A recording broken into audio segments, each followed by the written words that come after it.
Mana Refis abi bayanın başı oynayayım aradı. Sorarsın ya Refis abi. Mana hele Rifat söylep gitti bitindi. İksat turunda düşün kurganın. İksatka bağışta bir mansur mu bir eşir oynap jiber almasın diken. Tırıştırıp karalı. Hazır yırlap karar mısın? O İrşat'la bağışlap yırlağa көңіл yırlar tuğul indi mıngsolarak birer yılına Tuğul, iskep evet. sürüp hayır başkarıp barayım.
Yürügen izlerine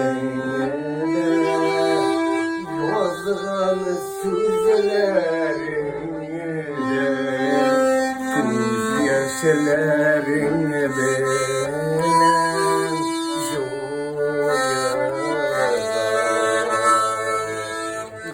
yürügen izlerine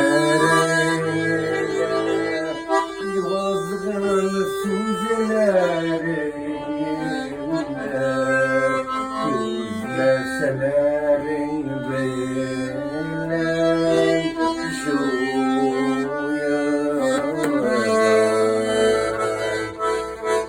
Rahmet Refis abi. Yolum ne gittin?